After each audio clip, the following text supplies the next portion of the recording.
Assalamu alaikum, karibuni Methla's Kitchen. Leo nitawaletea cheesecake.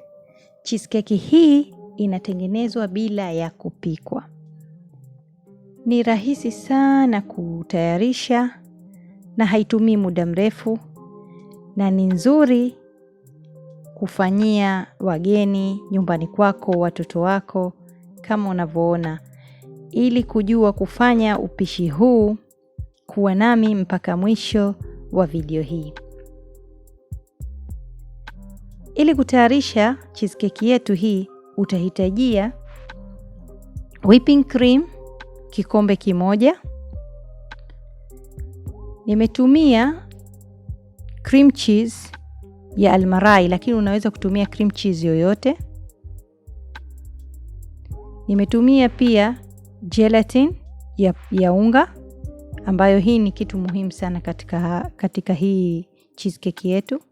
Na pia nimetumia biskuti za Digestive. Unaweza kutumia biskuti zozote, lakini best ni hizi hapa. Zinafanya cheesecake yako itokee nzuri. Na nimetumia mold hii ya silikona, lakini unaweza kutumia yoyote, ila hii inatoa vizuri. Mwanzo kabisa nitaanza na biskuti. Biskuti zinatakiwa uzibonde au kwa watu wengine hutumia kuzisaga katika blender au ile ya vitu vikavu. Mimi nimefanya kama hivi unavyoniona, ila hazitakiwi mpaka zikawa chenga sana. Utazibonda kiasi kama unavyoziona zangu. Kisha nimechukua hii ni siagi, wengine wanatumia samli. Nimetumia vijiko 3 mpaka 4. Itategemea, utaangalia na wewe mwenyewe matokeo ya zile biskuti zako. Ikiwa hazikushikana, basi utaongeza tena kijiko mpaka uzione zimekuridhia kama hizi zangu. Biskuti ukitia hii siagi inafanya baadaye zishikane hii biskuti na kutawanyika. Nikishafanya hivyo kama ulivyoona hapo, kutia katika kila sehemu, nitachukua kitu kilichokuwa kama hivyo na kuzungusha huku nikibonyeza ili zishikamane vizuri. Utafanya hivyo mpaka utamaliza zote na utatia kwenye freezer. Fungua cream cheese zako na tia sukari. Sukari si lazima iwe robo kikombe, nusu kikombe, utategemea na wewe mwenyewe mapendekezo yako. Mimi sipendi sukari sana, basi nimetia nusu, lakini si nusu ya mjazo mkubwa. Changanya vizuri na mkono.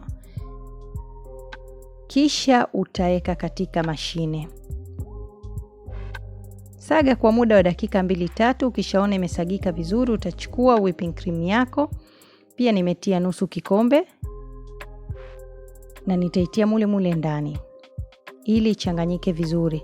Nitasaga kiasi cha muda wa dakika 2-3. Huku kando nimechukua maji nusu kikombe, nikayachemsha, kisha nikatia kijiko kimoja cha gelatine, nikakoroga mpaka kuona imekuwa soft, na nimetia tena ndani ya ule mchanganyiko wangu.